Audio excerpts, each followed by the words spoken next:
Hello, lovely voice teacher. I wanted to give you a quick heads up that this episode that you're about to listen to came directly from a replay inside of the Voicepreneur Program. So, inside of the Voicepreneur Program, we call it VP because that's a lot of syllables. We meet twice a month. There are voice teachers all over the world. It's actually really cool. I think currently there's only like 2 Americans, which is wild and amazing. There are voice teachers all over the world. We're doing all kinds of things beyond voice teaching even, and we come together and support one another, get strategies, get inside coaching, deep coaching on really how to scale our studio in a way that doesn't burn us out, because no one has time for that, right? That is what the Voicepreneur Program is all about, and that's why I built it, especially as a mama of 2 who was doing all the things from performing to running a choir to teaching to this. Trust me when I say efficiency, savviness, soulfulness, that is the name of the game. So if you want in, come and check the show notes. Come and check the show notes. Come and check out the link inside of the show notes. And we truly hope to see you there. And I'm so excited for you to hear this episode because this question came directly from, obviously the call. And it was like, yo, we got to talk about this. This is so good. So I'm not going to re-record it. Let's just go right into it. Here we go. Enjoy. Can you think of someone in your studio right now who came in with vocal challenges, and what were those vocal challenges? Yeah. Like there was a guy who couldn't pitch notes at all.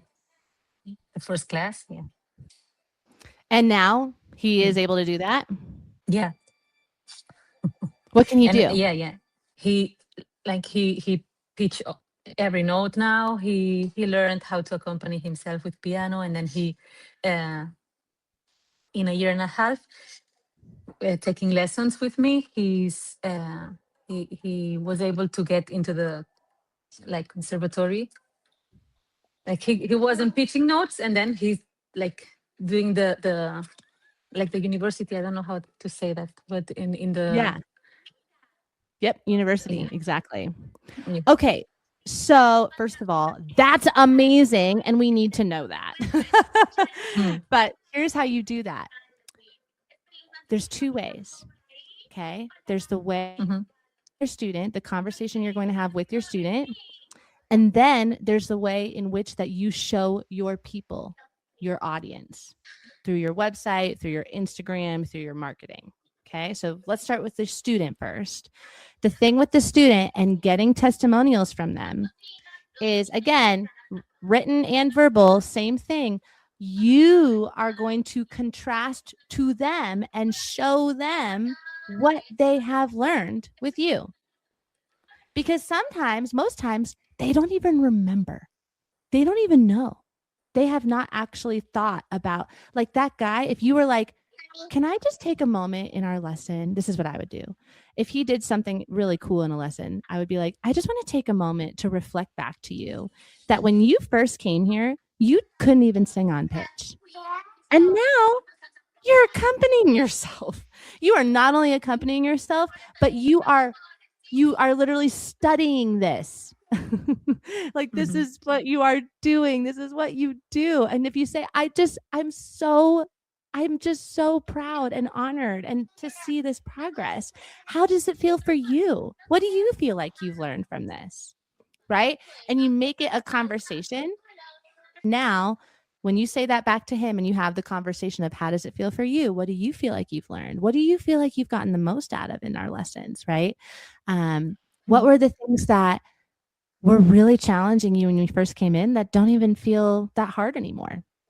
Right? So have that conversation with him. You could even, if you wanted to, this would be really good. You could take the last 5 minutes of each of your lessons upcoming this week and tell them, hey, I want to have a quick conversation with you just to talk about your progress. I'm going to record the conversation. And if it's okay with you, if there's some words in there that feel like would be really relevant to help my bigger audience, would you mind if I use them to showcase the work that we've done together? Your student's going to be like, sure. And then you have a conversation, you hit record on your phone, you reflect back to them how much work that they have done working with you. You ask them those questions. How does it feel? How are you feeling you've done? What are the improvements you feel like you've made? You get that all recorded. You ask them permission, make sure it's okay. And then you transcribe that shit and you put it all over the place. And here's the thing. So that's how you do it for the actual conversation with the student. For the marketing part, you show us the context. So if you had a lesson with your male student today, okay, let's just say you had it today, and they did something really awesome in the lesson, you could hop on an Instagram story and say, I worked with so-and-so today, or one of my students had this great breakthrough today, and it was so awesome to watch. Next slide. Why it was the most awesome to watch is because when he came into lessons, he couldn't even do X, Y, and Z. He was feeling this, and that, super frustrated with his voice, really wanting to get somewhere with music, but couldn't do it. And now, after a year and a half, he's going to university, right? He's studying this. And you write this out for us on an Instagram slide. And then you say, this is what can happen when you work with me. Book here for your first lesson. You just sold his lessons, right? So what I'm saying is show us the context.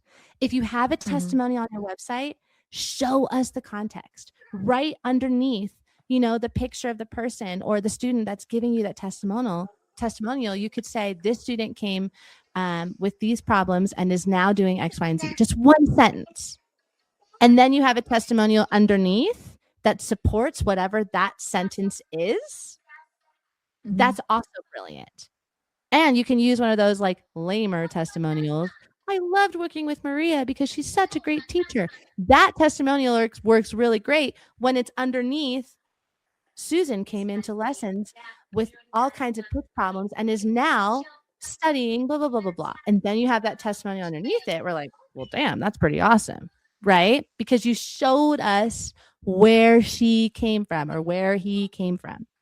So that's part of the marketing too, is looking at every one of your students and thinking about their own journey and thinking about how can I, A, reflect it back to them and have the conversation with them so that I can hear more about their experience, and B, show it on my marketing, show them their journey that they've had to show what I have helped them do as a result of lessons together.